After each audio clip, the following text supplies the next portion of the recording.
20वीं शताब्दी के कृषक आंदोलन। 19वीं शताब्दी तक यातायात एवं परिवहन की व्यवस्था सीमित थी। इससे आर्थिक एवं सामाजिक गतिशीलता में कमी के कारण क्षेत्रीय भावना अधिक प्रबल थी। लोगों में राजनीतिक जागरूकता की कमी के साथ ही राष्ट्रवादी भावना का भी अभाव था। किसी एक सर्वमान्य आधुनिक अखिल भारतीय विचारधारा के न होने के कारण इस काल के आंदोलन का स्वरूप क्षेत्रीय तात्कालिक शोषक जैसे जमींदारों साहूकारों के विरुद्ध केवल आर्थिक एवं तात्कालिक समस्याओं के समाधान की मांग पर आधारित थे। ये आंदोलन मांग पूरी होते ही समाप्त हो जाते थे। इन विद्रोहों ने प्रशासक वर्ग को कभी प्रत्यक्ष रूप से चुनौती नहीं दी है।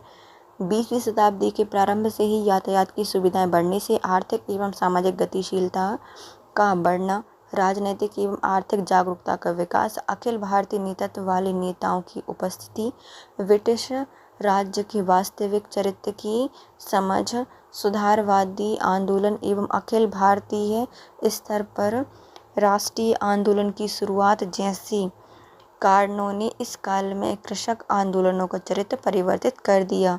अब कृषक आंदोलन अधिक संगठित थे। वे व्यापक क्षेत्र में प्रसार एवं प्रभावी होने के साथ ही वे स्वतंत्रता आंदोलन से जुड़ गए। राष्ट्रीय आंदोलन के नेतृत्वकर्ता जैसे होम रूल लीग, कांग्रेस आदि ने अपना आधार बढ़ाने हेतु किसानों के साथ स्वयं को जोड़ने का प्रयास किया और उनकी मांगों को प्रशासन के समक्ष उठाना प्रारंभ किया। अब आंदोलन का स्वरूप तात्कालिक मांगों तक सीमित न रहकर बड़े परिप्रेक्ष्य में देखा जाने लगा। पहला आता है चंपारण सत्याग्रह 1917।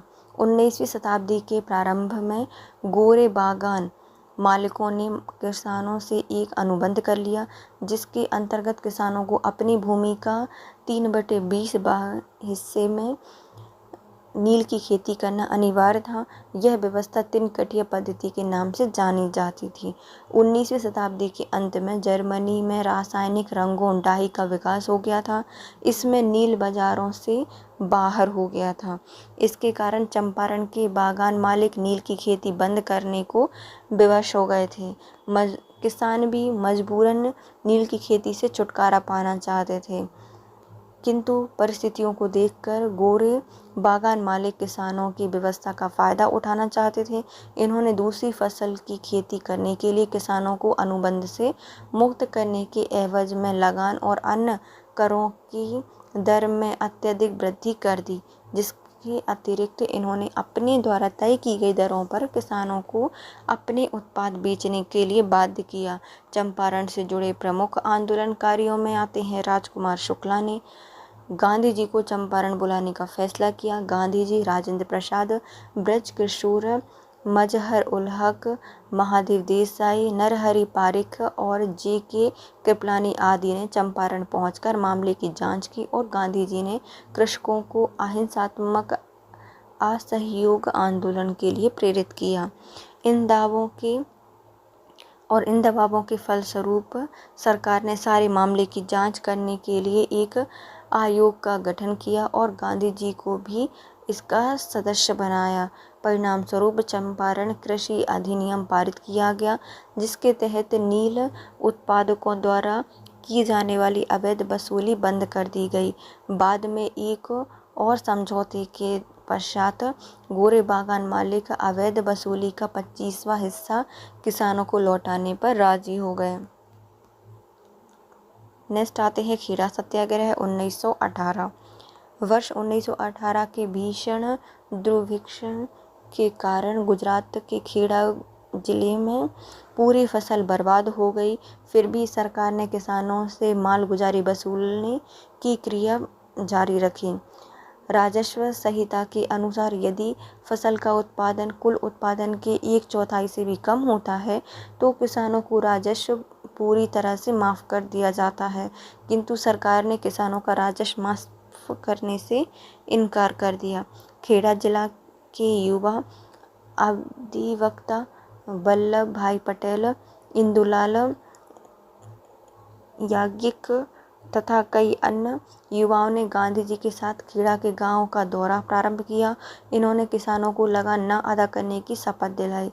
गांधी जी ने घोषणा की कि यदि सरकार गरीब किसानों का लगान माफ़ कर दे तो लगान देने में सक्षम किसान स्वेच्छा से अपना लगान अदा कर देंगे। दूसरी ओर सरकार ने लगान वसूलने के लिए दमन का सहारा लिया। कई स्थानों पर किसानों की संपत्ति कुर्क कर ली गई और उनके मवेशियों को भी जब्त कर लिया गया। इसी बीच सरकार ने अधिकारियों को गुप्त निर्देश दिए कि लगान इन्हीं से वसूला जाएगा जो कि लगान दे सकते हैं। इस आदेश से गांधी जी का उद्देश्य पूरा हो गया और आंदोलन समाप्त हो गया। फिर आते हैं किसान सभा आंदोलन भूमिका। 1857 के विद्रोह के बाद ब्रिटिश प्रशासन द्वारा विद्रोह का प्रमुख केंद्र रहे अवध प्रांत में एक समर्थक वर्ग के निर्माण हेतु पुराने तालुकदारों को भूमि पुनः लौटा दी गई।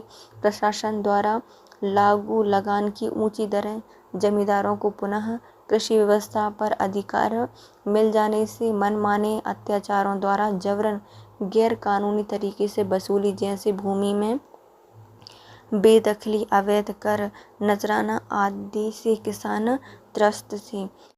प्रथम विश्व युद्ध के बाद अनाज एवं अन्य आवश्यक चीज़ों के दाम अत्यधिक बढ़ने से अवध में किसानों की दशा अत्यंत दयनीय हो गई थी। होम रूल लीग के कार्यकर्ता इस काल में अवध में सक्रिय थे और इन्होंने किसानों को संगठित करके किसान सभा नाम से एक संगठन बनाया। गौरी शंकर मिश्र, इंद्र नारायण द्विवेदी, मदन मोहन मालवीय जी की सहायता से 1918 में उत्तर प्रदेश में किसान सभा का गठन किया गया। किन किन ने किया है? गौरी शंकर मिश्र ने, इंद्र नारायण द्विवेदी, मदन मोहन मालवीय जी के प्रयासों से 1918 में उत्तर प्रदेश किसान सभा का गठन किया गया। फिर आते हैं इसका प्रसार। 1919 तक लगातार 450 शाखाओं का गठन किया जा चुका था। झिंगुरी सिंह, दुर्गापाल सिंह और बाबा रामचंद्र आदि सभा के प्रमुख थे। कौन थे? झिंगुरी सिंह, दुर्गापाल सिंह और बाबा रामचंद्र आदि सभा के प्रमुख नेता थे। दिल्ली के कांग्रेस अधिवेशन 1918 में उत्तर प्रदेश के किसानों ने बड़ी संख्या में भाग लिया। बाबा रामचंद्र ने जवाहरलाल नेहरू से गांव का दौरा करने के लिए आग्रह किया। इसके बाद नेहरू जी द्वारा कई गांवों का दौरा करके किसानों से संपर्क स्थापित किया गया। अवध किसान सभा असहयोग आंदोलनकारियों एवं संवैधानिक संघर्ष के प्रत्यक्षधर नेताओं के मध्य विवाद के कारण असहयोग आंदोलनकारियों द्वारा समानांतर संगठन अवध किसान सभा का गठन अक्टूबर 1920 में किया गया था। गौरी शंकर मिश्र, जवाहरलाल नेहरू, माता बदल पांडे एवं रामचंद्र देवनारायण नेताओं के प्रयासों से लगभग 330 किसान सभाएं इस संगठन में शामिल हो गईं। देखो, असहयोग आंदोलन जो आंदोलनकारी थे और जो संवैधानिक संघर्ष के पक्षधर नेता थे, इनके मध्य विवाद हो गया और इसमें जो असहयोग आंदोलनकारी थे, इनके द्वारा समानांतर संगठन अवध किसान सभा का गठन अक्टूबर 1920 में कर दिया गया कि हम भी किसानों का एक संगठन बनाएंगे और आपको चुनौती देंगे। इसमें कौन कौन थे? गौरी शंकर मिश्र, जवाहरलाल नेहरू, माता बादल पांडे और बाबा रामचंद्र। तो गौरी शंकर हैं और बाबा रामचंद्र हैं, जवाहरलाल नेहरू हैं और माता बादल पांडे जी हैं, इसमें शामिल हुए और 303 किसान सभाएं इस संगठन में शामिल की गई थीं। अवध किसान सभा ने किसानों से बेदखल जमीन ना जोतने और बेगार नहीं करने की अपील की। इसे ना मानने वाले किसानों का सामाजिक बहिष्कार करने एवं विवादों का निपटारा पंचायतों के माध्यम से करने की अपील की गई। आंदोलन में उच्च एवं निम्न दोनों जातियों के किसानों का प्रतिनिधित्व था। देखो, अवध किसान सभा ने क्या किया? किसानों से बेदखल जमीन ना जोतने, बेगार नहीं करने की अपील की और इसे ना मानने वाले किसानों का सामाजिक बहिष्कार कर दिया गया और विवादों का निपटारा पंचायतों के माध्यम से करने की अपील की गई। आंदोलन में उच्च एवं निम्न दोनों जातियों के किसानों का प्रतिनिधित्व था। फिर आते हैं अंतिम चरण। जनवरी 1921 तक आंदोलन हिंसक रूप ले लिया था। इस दौरान बाजारों, मकानों एवं खलिहानों की लूटपाट के साथ किसान नेताओं की गिरफ्तारी से संबंधित अफवाहों के कारण पुलिस से भी झड़प प्रमुख घटनाएं थीं।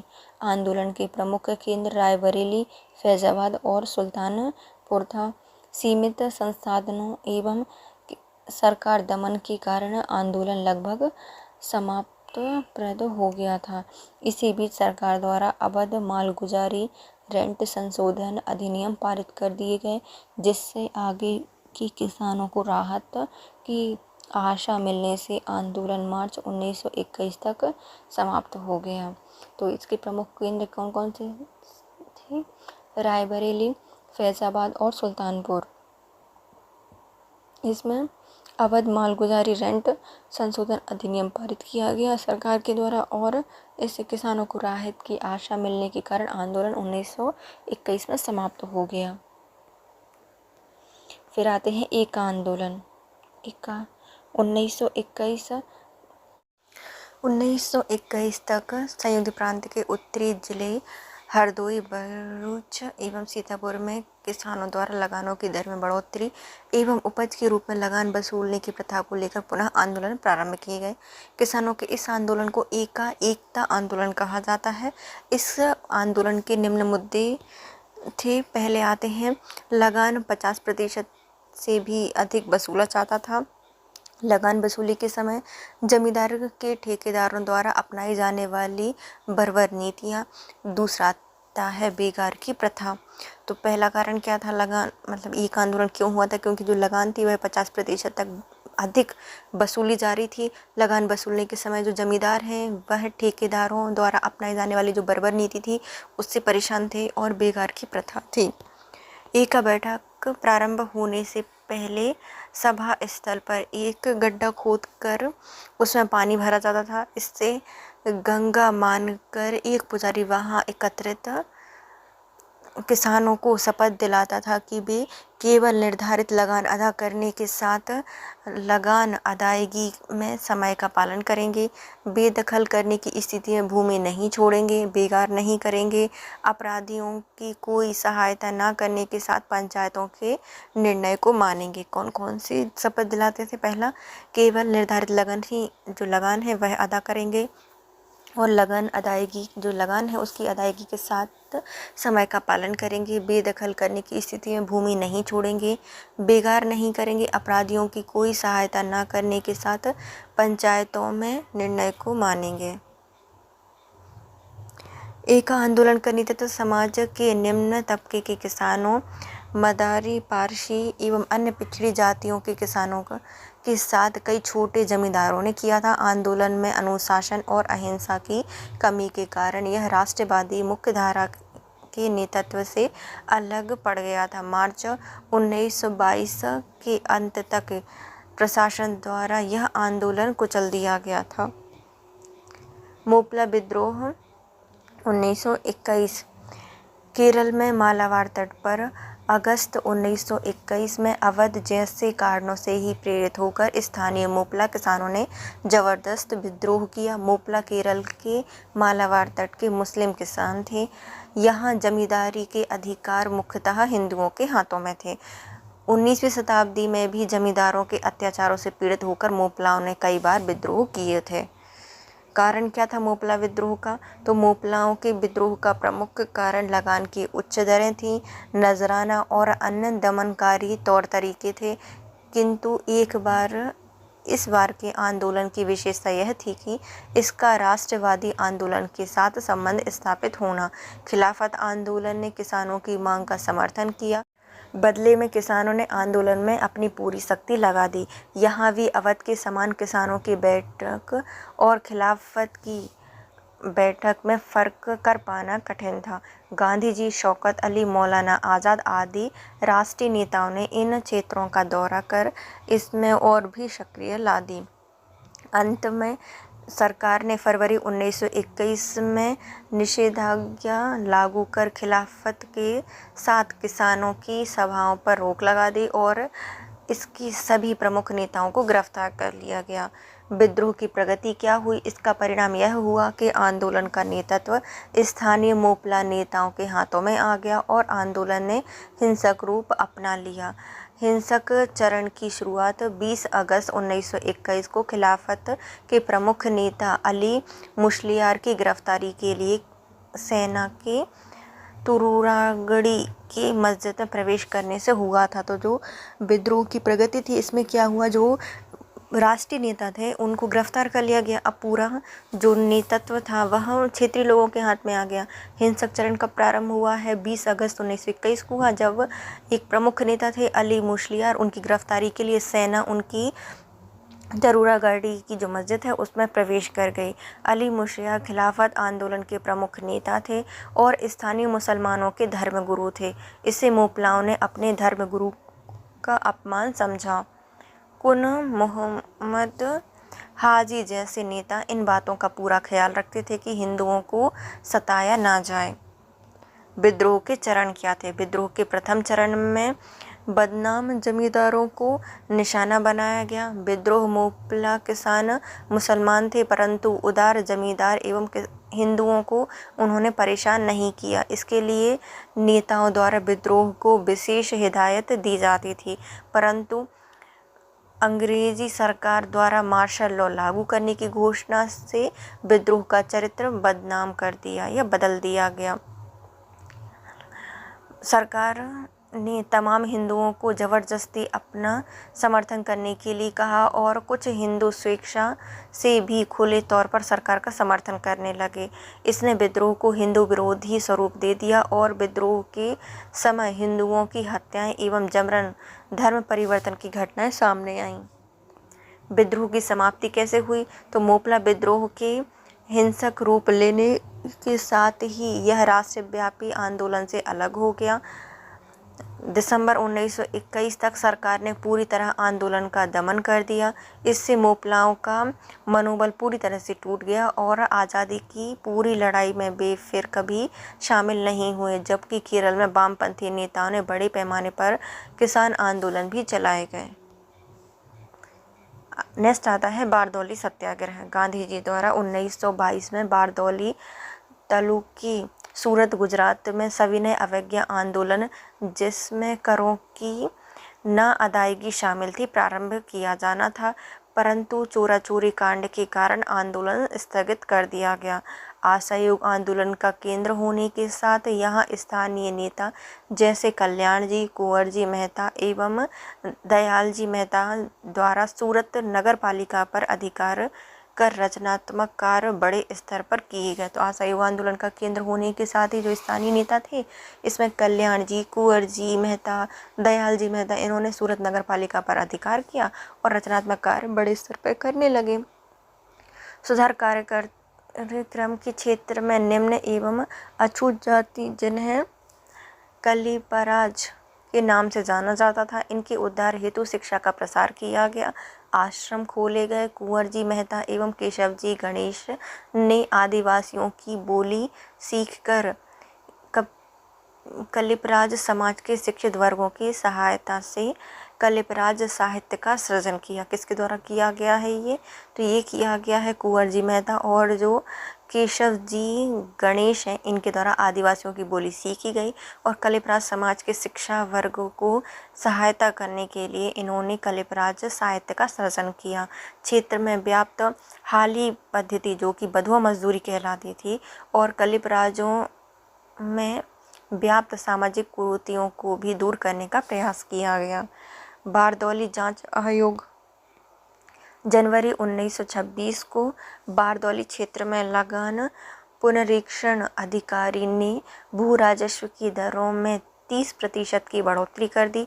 इसके बाद स्थानीय विरोध को देखते हुए समाधान हेतु सरकार द्वारा बारदौली जांच आयोग का गठन किया गया। आयोग ने अपनी रिपोर्ट में भू राजस्व वृद्धि को गलत बताया था। तो बारदौली जांच आयोग क्या है?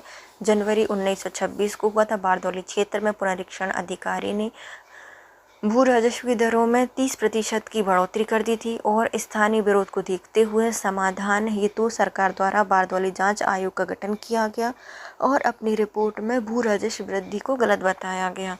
नेक्स्ट आते हैं सरदार पटेल जी की भूमिका। वल्लभ भाई पटेल को बारदौली की महिलाओं द्वारा सरदार की उपाधि दी गई थी। पटेल के नेतृत्व में किसानों ने लगान की बढ़ी हुई दरों पर राजस्व अदा करने से इनकार कर दिया। सरकार ने एक निष्पक्ष एवं स्वतंत्र आयोग के गठन की मांग की। आंदोलन को संगठित करने एवं उसमें निरंतरता बनाए रखने के लिए सरदार पटेल ने पूरे तालुके में 13 छावनियों की स्थापना की और जनमत बनाए रखने के लिए बारदौली सत्याग्रह पत्रिका का प्रकाशन भी किया। आंदोलन का विरोध करने वालों और बढ़ी हुई दरों पर लगान अदा करने वालों का सामाजिक बहिष्कार किया गया। लगान में नैतिकता बनाए रखने के लिए एक बौद्धिक संगठन भी स्थापित किया गया। आंदोलन में महिलाओं की भागीदारी बढ़ाने और उन्हें जागरूक करने हेतु मनीबेन पटेल, भक्तिबा, मिठूबेन पेटिट आदि महिलाओं द्वारा सराहनीय कार्य किए गए। तो इसमें कुछ कुछ महिलाएं भी थीं जो जागरूकता बढ़ा रही थी महिलाओं में। कौन कौन थी? मनीबेन पटेल और भक्तिबा, मिठूबेन पेटिट, के.एम. मुंशी, लालजी नारंगी ने इनके समर्थन में मुंबई विधान परिषद की सदस्यता से त्यागपत्र दे दिया था। किसने? के.एम. मुंशी और जो लालजी नारंगी हैं इनके द्वारा बारदौली सत्याग्रह का समर्थन करने के लिए इन्होंने मुंबई विधान परिषद से इस्तीफा दे दिया था। परिणाम क्या हुआ? अगस्त 1928 तक आंदोलन एक बड़े क्षेत्र में सक्रिय हो चुका था। आंदोलन के समर्थन में मुंबई में रेलवे मजदूरों द्वारा हड़ताल की गई थी। पटेल की गिरफ्तारी की संभावना को देखते हुए 2 अगस्त 1928 को गांधी जी भी बारदौली पहुंच गए थे। वायसराय इरविन द्वारा मुंबई के गवर्नर विल्सन को शीघ्र जांच कराकर शांतिपूर्ण निपटारा कराने के लिए आदेश से ब्यूमफील्ड एवं मैक्सवेल के अधीन एक जांच समिति बनाई गई। तो किनने दिया था? जो हमारे वायसराय इरविन है इनके द्वारा मुंबई के गवर्नर है विल्सन, उनको जांच करने के लिए कहा और इसके लिए ब्यूमफील्ड और जो मैक्सवेल है उनके अधीन में एक जांच समिति का गठन किया गया। समिति ने भू राजस्व में बढ़ोतरी को गलत बताया और बढ़ोतरी 30% से घटाकर 6.03% करने के लिए कहा। 1930 से 1940 के दशक में किसान आंदोलन। 1930 और 1940 के दशक में भारत में राष्ट्रीय आंदोलन के साथ साथ किसान आंदोलन को उत्प्रेरित करने वाले निम्नलिखित तात्कालिक घटनाक्रम थे। विश्वव्यापी आर्थिक मंदी 1929 से 1930 का गरीब किसानों पर प्रतिकूल प्रभाव पड़ा। मुद्रास्फीति के अनुपात में खाद्यान्न की कीमतें न बढ़ने से कृषि उपज की कीमत तुलनात्मक रूप से काफ़ी गिर गई। भू राजस्व की उच्च दरों से किसानों की स्थिति और अधिक गंभीर हो गई और राष्ट्रव्यापी स्वतंत्रता आंदोलन के इस चरण में प्रशासन में वृद्धि सविनय अवज्ञा आंदोलन प्रारंभ कर किसानों ने एक बड़े क्षेत्र में कर एवं भू राजस्व न देने का अभियान चलाया। कृषकों द्वारा इस काल में की गई मांगों ने भी स्वतंत्रता पश्चात कृषि संबंधी सुधार हेतु एक आधार तैयार किया, जैसे जमींदारी उन्मूलन, रैयतों की सुरक्षा, लगानों की दर में कमी आदि। इसे सरकार द्वारा स्वतंत्रता पश्चात लागू करने का प्रयास किया गया। इस समय कृषकों की तात्कालिक प्रमुख मांगें थीं: करों में कटौती, सामंतों की गैर कानूनी वसूली, अभाव बेगार की समाप्ति, जमींदारों के अत्याचार से मुक्ति, ऋण बोझ में कमी, गैर कानूनी तरीकों से ली गई भूमि की वापसी और रैयतों की सुरक्षा आदि। होम रूल लीग, असहयोग आंदोलन, सविनय अवज्ञा आंदोलन ने युवा एवं जुझारू राजनीतिक कार्यकर्ताओं की एक पूरी पीढ़ी तैयार की। इन लोगों ने आंदोलन के पश्चात विश्रामकालीन व्यवस्था में अपनी राजनीतिक ऊर्जा का प्रयोग किसान एवं मजदूर आंदोलन में लगाया। 1937 में चुनावों में कांग्रेस ने अधिकांश प्रांतों में सरकार का गठन किया। 28 महीने में अपने शासनकाल में प्रांतीय स्तर पर कांग्रेसी सरकार द्वारा नागरिक स्वतंत्रता बढ़ाने के साथ कृषि कानून के सुधार हेतु कई महत्वपूर्ण कार्य किए गए। अखिल भारतीय किसान सभा की स्थापना लखनऊ, अप्रैल 1936 में स्वामी सहजानंद सरस्वती, जिन्होंने बिहार में जमींदारी अधिकारों का विरोध एवं रैयतों की सुरक्षा के लिए 1929 में बिहार प्रांत किसान सभा का गठन किया था। इनकी अध्यक्षता में किया गया और किसान नेता एन.जी. रंगा को इसका सचिव नियुक्त किया गया। किनको बनाया गया? एन.जी. रंगा को इनका सचिव बनाया गया था। बिहार प्रांतीय किसान सभा का गठन 1929 में किया था। सभा ने इंदुलाल याज्ञिक की सहायता से अपनी मांगों के आधार पर किसान घोषणा पत्र भी प्रकाशित किया था। 1936 में अखिल भारतीय किसान सभा का सम्मेलन फैजपुर में आयोजित किया गया। 1937 के चुनाव में जारी कांग्रेसी घोषणा पत्र भी अखिल भारतीय किसान सभा की मांगों से प्रेरित था। अब आता है द्वितीय विश्व युद्ध की समाप्ति के पश्चात। पहला आता है तिभागा आंदोलन। तिभागा का अर्थ होता है 1/3। यह आंदोलन बंगाल में किसानों द्वारा लगान कमीशन की सिफारिशों के आधार पर जमींदारों से 2/3 उपज की मांग को लेकर प्रारंभ हुआ था। अब वह बटाईदार भूमि स्वामियों को फसल का आधा हिस्सा देते थे, परंतु अब उन्होंने घोषणा की कि अब वे भूस्वामी को उपज का 1/3 हिस्सा देंगे। देखो, तिभागा आंदोलन का अर्थ क्या होता है? 1/3। आंदोलन प्रारंभ हुआ बंगाल में किसानों के द्वारा। आधार क्या था? जो जमींदार थे इनसे 2/3 उपज की मांग को लेकर प्रारंभ हुआ था। अब तक बटाईदार भूस्वामियों को फसल का आधा हिस्सा देते थे, परंतु अब इन्होंने घोषणा की कि हम भूस्वामियों को सिर्फ उपज का 1/3 हिस्सा ही देंगे। किसानों की मांग का जो आधार था वह फ्लड आयोग था, जो कि बंगाल भू राजस्व आयोग का था। आंदोलन में नेतृत्वकारी भूमिका बंगाल प्रांत किसान सभा ने निभाई थी। इसमें जो प्रमुख भूमिका है वह बंगाल प्रांतीय किसान सभा के द्वारा निभाई गई थी। इस सभा के नेतृत्व में सभाओं और प्रदर्शन का आयोजन किया गया था तथा तिभागा चाई हमें 2/3 भाग चाहिए एवं इनकलाब जिंदाबाद जैसे नारे लगाए गए थे। तो इसमें नारा क्या लगाया गया था? तिभागा चाई कि हमें क्या चाहिए? 2/3 भाग चाहिए है और इनकलाब जिंदाबाद के नारे लगाए गए थे। शीघ्र ही तिभागा आंदोलन जलपाईगुड़ी, मिदनापुर एवं रंगपुर जिले में भी फैल गया था। वे लाठी लेकर प्रदर्शन एवं नारे लगाते थे और उपज को जोतदारों के घर ले जाने के बजाय अपने घर ले जाते थे। विविध वर्गों की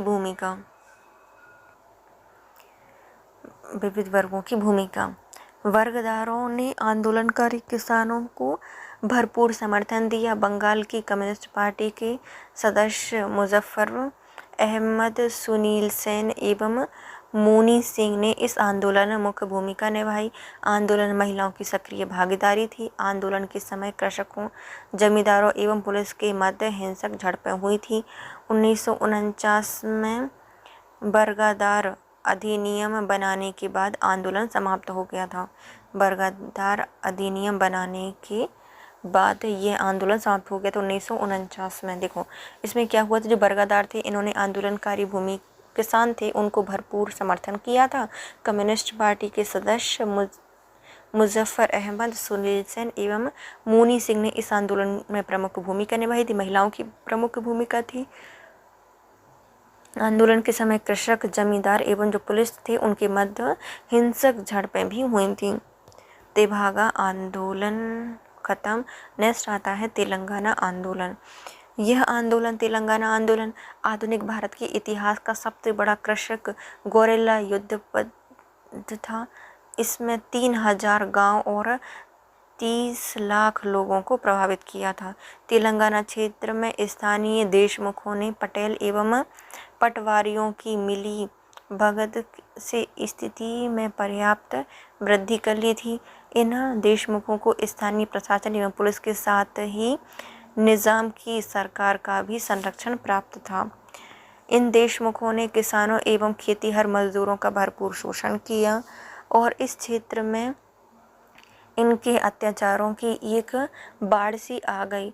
सामंती दमन एवं जबरन वसूली स्थानीय किसानों के भाग्य की नियति बन गई। इसके प्रति किए जा रहे अत्याचार से तंग आकर किसानों एवं खेतीहर मजदूरों ने शोषकों के विरुद्ध आंदोलन छेड़ दिया। कुछ समय पश्चात स्थानीय कम्युनिस्ट, मुजले किसान एवं कांग्रेस संगठन भी इस आंदोलन में शामिल हो गया। इस आंदोलन में विद्रोहियों ने शोषकों के विरुद्ध गोरिल्ला आक्रमण की नीति अपनाई थी। युद्ध के दौरान कम्युनिस्ट नेतृत्व वाले गोरिल्ला छापामारों ने अंध महासभा के सहयोग से पूरे तेलंगाना क्षेत्र के गांव में अपनी अच्छी पहचान बना ली थी। विद्रोह की शुरुआत और समाप्ति। विद्रोह की शुरुआत जुलाई 1946 में नालगोंडा के जगांव तालुकों के गांव के एक देशमुख की उग्रवादियों द्वारा हत्या करने से हुई थी।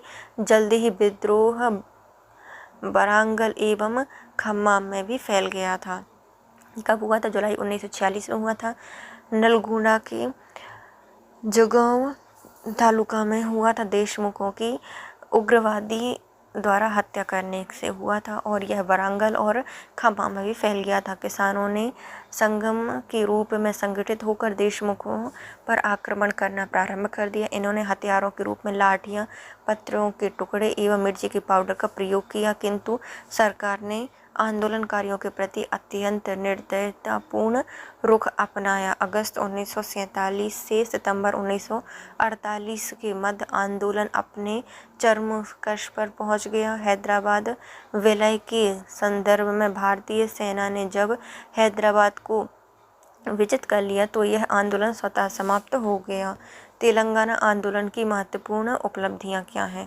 तेलंगाना आंदोलन की कई महत्वपूर्ण उपलब्धियां हैं जो कि हैं, पहला, गोरिल्ला छापामार बेटियों ने ग्राम पर नियंत्रण स्थापित कर लिया और बेगारों प्रथा बिल्कुल समाप्त कर दी। खेतीहर किसानों की मजदूरी बढ़ा दी गई, अवैध रूप से कब्जा किया गया और जमीन किसानों को वापस लौटा दी गई।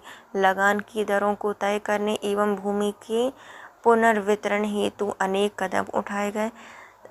सिंचाई सुविधा में वृद्धि के लिए अनेक कदम उठाए गए और हैज पर नियंत्रण के लिए प्रयास किए गए। महिलाओं की दशा में उल्लेखनीय सुधार आया।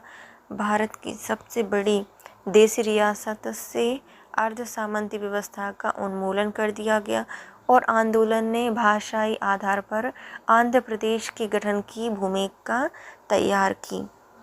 तो महिलाओं की दशा में उल्लेखनीय सुधार आया। भारत की सबसे बड़ी जो देशी रियासत है उससे अर्ध सामंती व्यवस्था का उन्मूलन किया गया। आंदोलन ने भाषाई आधार पर आंध्र प्रदेश के गठन की भूमिका तैयार कर दी। सिंचाई सुविधा में वृद्धि के लिए अनेक कदम उठाए गए और हैजे पर नियंत्रण के लिए भी प्रयास किए गए। लगान की दर तय करने एवं भूमि के पुनर्वितरण हेतु अन्य कदम उठाए गए। अवैध रूप से कब्जा की गई भूमि किसानों को वापस कर दी गई। खेतीहर किसानों की मजदूरी बढ़ा दी गई और जो गोरिल्ला युद्ध छापामार युद्ध पद्धति है उसके द्वारा गांव पर नियंत्रण स्थापित कर लिए गए और बेकार प्रथा बिल्कुल ही समाप्त कर दी गई। इसके साथ वीडियो होता है complete guys. If you like my video please share, subscribe and comment. Thank you so much guys. Have a nice day.